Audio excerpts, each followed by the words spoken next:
En el punto número 6 de Quinta Revelación tenemos el documento 135 acerca de las predicaciones de Juan el Bautista, cuando éste comienza a predicar. Ya en otras enseñanzas hemos hablado acerca de estos temas de sus inicios, de los inicios de Juan el Bautista. Juan comienza a predicar. A principios del mes de marzo del año 25 después de JC, Juan viajó por la costa occidental del Mar Muerto y río arriba por el Jordán hasta llegar frente a Jericó, el antiguo vado por el cual Josué y los hijos de Israel pasaron cuando entraron por primera vez en la tierra prometida. Y al cruzar al otro lado del río se estableció acerca de la entrada del vado y comenzó a predicar a la gente que cruzaba el río en ambas direcciones. Este era el más frecuentado de todos los cruces del Jordán. Era evidente que todos los que oían que Juan era más que un predicador, la gran mayoría de los que escuchaban a este hombre extraño que había salido del desierto de Judea se alejaban convencidos de que habían oído la voz de un profeta. No es de extrañar que el alma de estos cansados y esperanzados judíos se agitaba profundamente en presencia de este fenómeno. En el transcurso de toda la historia judía, jamás habían los devotos hijos de Abraham tanto anhelado la consolación de Israel, ni deseado más ardientemente la restauración del reino. En toda la historia judía, el mensaje de Juan no había podido nunca tener un impacto tan profundo y universal como el que tuvo cuando apareció misteriosamente junto a la orilla de este cruce meridional del río Jordán para anunciar el advenimiento del reino del cielo. Juan era un pastor como Amós, vestía como el antiguo Elías y fulminaba con sus admoniciones y lanzaba sus advertencias según el espíritu y el poder de Elías. Recordemos que él era admirador de Elías y quería hacer como Elías hacía.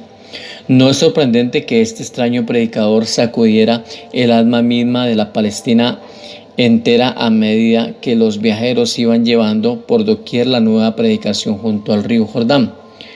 Había además otro rasgo más nuevo en la obra de este predicador nazareo. Bautizaba a cada uno de sus creyentes en el Jordán para la remisión de los pecados. Aunque el bautismo no era una ceremonia nueva entre los judíos, no habían visto nunca usada como Juan la estaba utilizando. Hacía mucho tiempo que se acostumbraba a bautizar a los prosélitos gentiles al tiempo de su ingreso en la comunión del patio exterior del templo, pero no se les había pedido nunca a los judíos mismos que se sometieran al bautismo del arrepentimiento. Solo 15 meses pasaron entre el momento en que Juan comenzó a predicar y a bautizar y su arresto y encarcelación, por consiguiente, de Herodes Antipas.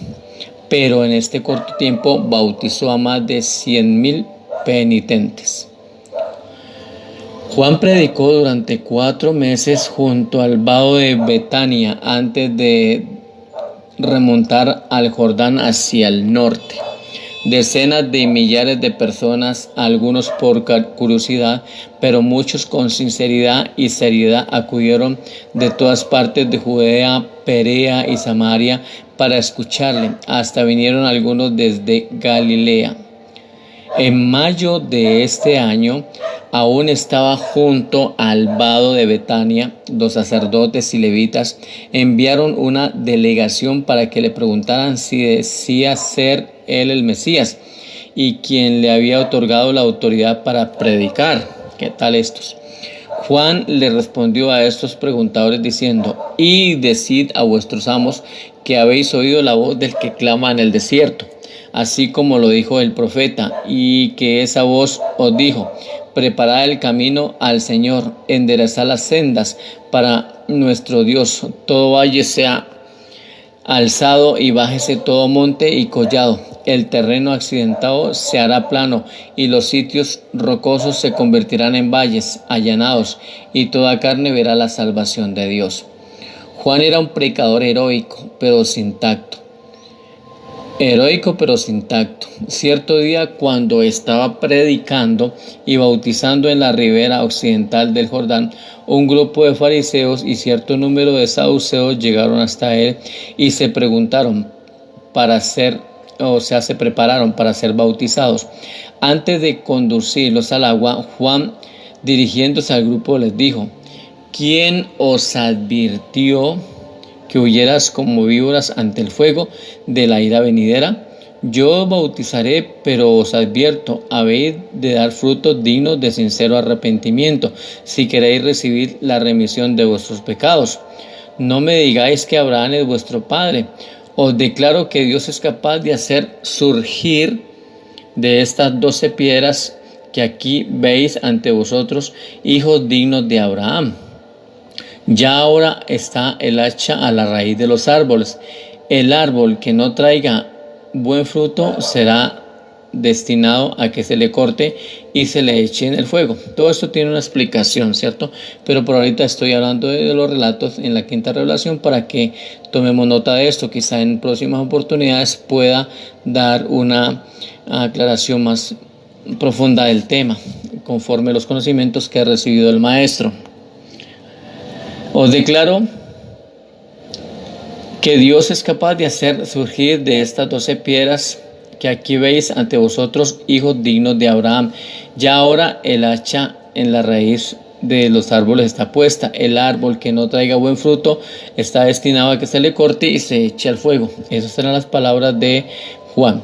Las 12 piedras a las cuales se referían eran las famosas piedras conmemorativas erigidas por Josué para rememorar el cruce de las 12 tribus en ese mismo punto, cuando estos entraron por primera vez a la tierra prometida. Juan daba clases a sus discípulos, en el curso de los cuales los instruía sobre los detalles de su nueva vida y trataba de responder sus muchas preguntas. Aconsejaba a los maestros que instruyeran en el espíritu, no solo en las letras de la ley. Ojo, pues esta parte la hizo Juan maravillosamente. Él aconsejaba que instruyeran a los que él estaba doctrinando, que instruyeran en el espíritu, no solo en las letras de la ley. Hoy vemos muchos que hacen lo contrario, solamente se basan en la ley, pero no son realmente libres en el espíritu y por eso no pueden instruir bajo la gracia del Espíritu Divino. Enseñaba a los ricos a que alimentaran a los pobres, a los recaudadores les decía de impuestos, pues era que les decía: no arranquéis sino lo que se os debéis. A los soldados decía: no aflijáis o no inflijáis violencia ni demandéis nada injustamente, contentaos con vuestros salarios. Y a todos aconsejaba: preparados para el fin de la era, el reino que se aproxima. Juan viaja al norte. En este punto miraremos entonces el viaje de Juan al norte. Juan todavía tenía ideas confusas del advenimiento del reino de su rey. Cuando más predicaba, más confuso estaba. Tremendo. Pobre Juan.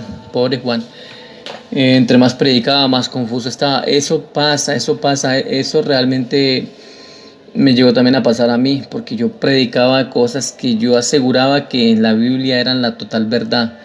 Pero esto muchas veces no me concordaba, no me cuadraba, por lo tanto yo busqué y tuve que venir al Señor para que Él me aclarara estos puntos. Y verdaderamente en su gran misericordia Él me ha aclarado estos puntos, por eso no debe haber confusión en los que impartimos enseñanzas.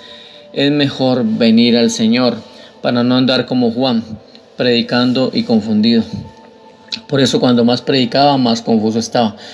Pero esta incertidumbre intelectual sobre la naturaleza del reino venidero no empañó en ningún momento su convicción de la certeza del advenimiento inmediato del reino. En mente podía Juan sufrir confusiones, en espíritu no. No dudaba de la llegada del reino, pero distaba de estar seguro si Jesús sería o no sería el gobernante de este reino. Mientras se aferraba Juan a la idea de la restauración del trono de David, es que me da risa. Entre Juan más predicaba, más confundido estaba. Tremendo. Mientras más se aferraba Juan a la idea de la restauración del trono de David, las enseñanzas de sus padres de que Jesús o Yeshua, nacido en la ciudad de David, había de ser el libertador tan esperado, le parecían consecuentes, pero por momentos, cuando se inclinaba hacia la doctrina de un reino espiritual y al final de la era temporal en la tierra, le invadía la duda sobre el papel que había de desempeñar Yeshua en tales acontecimientos. A veces llegaba a ponerlo todo en tela de juicio, pero no por mucho tiempo. Realmente hubiera deseado conversar sobre todo esto con su primo, pero eso estaba en contra del acuerdo explícito que ambos habían convenido. Pobre Juan, no, en verdad, pobre Juan, no, qué pesar. Todo confundido. Quería hablar con el primo, pero el primo le había dicho que tenía que ser en el tiempo establecido. No, es que es tremendo, es tremendo. Mientras viajaba hacia el norte, mucho pensó Juan en Yeshua. Se detuvo en más de una docena de lugares al remontar el Jordán. En Adán fue donde primero hizo referencia a otro que viene tras de mí, en respuesta a la pregunta directa que sus discípulos le hicieron: ¿eres tú el Mesías? Siguió diciendo: tras de mí vendrá uno que es más grande que yo, el cual yo no soy digno de desatar las correas de las sandalias. Yo os bautizo con agua, pero él os bautizará con Espíritu Santo.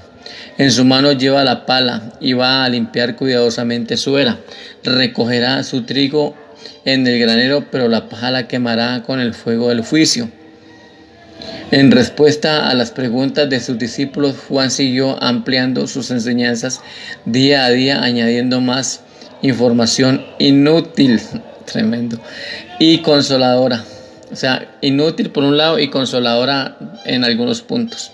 Además del mensaje crítico con que comenzara su ministerio: arrepentidos y sé bautizados. Por esta época llegaban multitudes de Galilea y de la Decápolis. Veintenas de creyentes sinceros se detenían con su adorado maestro día a día. No, qué situación tan difícil en la que entró Juan. O sea, sí o no, predico o no predico. ¿Dónde está el maestro? ¿Dónde está mi primo? Y él tenía que esperar al tiempo convenido. Antes no podía hacer nada. Ya vemos un encuentro de Yeshua y Juan. Miremos qué pasó entonces. Por diciembre del año 25 después de JC, al llegar Juan al vecindario de Pella, en su viaje remontado desde el Jordán, su fama ya se había extendido por toda Palestina y su obra había llegado a ser el tema principal de conversación en todos los pueblos alrededor del lago de Galilea. Yeshua había hablado favorablemente sobre el mensaje de Juan, y esto había dado lugar a que muchos en Capernaum se unieran al culto de arrepentimiento y bautismo de Juan. Santiago y Juan, los pescadores de hijos de Zebedeo, habían ido en diciembre, poco después que Juan comenzara a predicar cerca de Pella, y se habían ofrecido para el bautismo. Iban a ver a Juan una vez por semana y le traían a Jesús o a Yeshua las últimas noticias de la obra de este evangelista. Los hermanos de Yeshua, o sea, Santiago y Judá, habían hablado de ir a ver a Juan para ser bautizados. Cuando Judá vino a Capernaum para los oficios del sábado, ambos decidieron, después de escuchar el discurso de Yeshua en la sinagoga, asesorarse con el respecto a estos planes. Ocurrió esto el sábado por la noche del 12 de enero del año 26 después de JC. Yeshua les pidió que propusieran la discusión hasta el día siguiente, cuando les daría su respuesta. Poco durmió esta noche, pues estaba en una estrecha comunión con el Padre Celestial. El maestro estaba en comunión con el Padre. Había dispuesto a almorzar con sus hermanos y aconsejarles respecto al bautismo por Juan. Esta mañana del domingo estaba Yeshua trabajando como de costumbre en el taller de barcas. Santiago y Judá habían llegado con el almuerzo y le esperaban en el cuarto de depósito, pues aún no había llegado la hora del receso del mediodía, y ellos sabían que Yeshua era muy formal respecto a esas cosas. Pero antes del receso del mediodía, apartó Yeshua sus herramientas, se quitó su delantal de trabajo, anunció con sencillez a sus trabajadores que estaban en el cuarto con él: ha llegado mi hora. Fue en busca de sus hermanos, o sea, de Santiago y Judá, repitiendo: ha llegado mi hora. Vamos a donde Juan. Inmediatamente partieron en la dirección a Pella, tomando su almuerzo por el camino. Esto ocurrió el domingo 13 de enero. Pasaron la noche en el valle del Jordán, llegando al lugar donde estaba Juan bautizando al mediodía al día siguiente. Juan acababa de comenzar a bautizar a los candidatos en ese día. Veintenas de penitentes habían formado fila esperando su turno. Yeshua y sus dos hermanos ocuparon sus lugares en la fila de hombres y mujeres sinceros que creían en la predicación de Juan sobre el reino venidero. Juan les había preguntado a los hijos de Zebedeo por Yeshua. Estaba al tanto de los comentarios de Yeshua sobre su obra y día a día esperaba verlo aparecer, pero no esperaba encontrarle en la fila de los candidatos bautismales. Absorto como lo estaba en los detalles de bautizar rápidamente a un número de grandes de conversos, Juan no levantó la vista ni vio a Yeshua, sino hasta que el Hijo del Hombre estuvo en su inmediata presencia. Cuando Juan reconoció a Yeshua, se interrumpieron por un momento las ceremonias al saludar a su primo carnal y preguntarle: ¿pero por qué bajas tú hasta el agua para saludarme? Yeshua respondió: para ser bautizado por ti. Y Juan replicó: pero yo no necesito ser bautizado por ti. ¿Cómo es que tú vienes a mí? O sea, yo le hace la pregunta: yo soy el que yo necesito ser bautizado por ti, ¿por qué tú vienes a mí? Y Yeshua le susurró a Juan: sé paciente conmigo ahora, porque corresponde que le demos este ejemplo a mis hermanos que aquí están junto a mí, y para que la gente pueda saber que ha llegado mi hora. No era que el Señor tuviera que bautizarse, ni que el bautismo salve a nadie, ni nada de esto. Simplemente lo hacía porque cumplía con esto, porque ya había llegado su hora, y para que también la gente mirara y se diera a conocer o comprendieran que era el tiempo del Maestro. Tan intento y persuasivo era el tono de finalidad y autoridad en la voz de Yeshua que Juan se dispuso, temblando de emoción, a bautizar a Yeshua de Nazaret en el Jordán al mediodía del lunes 14 de enero del año 26 después de JC. Así Juan bautizó a Yeshua y a sus dos hermanos, Santiago y Judá. Y cuando Juan hubo bautizado a estos tres, despidió a los otros por el resto del día, anunciando que reanudaría los bautismos al mediodía del día siguiente. Mientras la gente se marchaba, los cuatro hombres, aún de pie en el agua, oyeron un sonido extraño y enseguida, por un instante, vislumbraron una aparición por sobre la cabeza de Yeshua. Y oyeron una voz que decía: este es mi Hijo amado, en quien tengo complacencia. Sobrevino un gran cambio en el semblante de Yeshua, que salieron del agua en silencio. Se apartó de ellos, dirigiéndose hacia las colinas del oriente. Nadie le vio o le volvió a ver por 40 días. Juan siguió a Yeshua lo suficiente para relatarle la visitación de Gabriel a su madre antes de que ninguno de los dos hubiera nacido. tal como él tantas veces lo había escuchado de los labios de su madre. Dejó que Yeshua continuara su camino después de decirle: ahora sé de seguro que tú eres el libertador. Pero Yeshua no le respondió.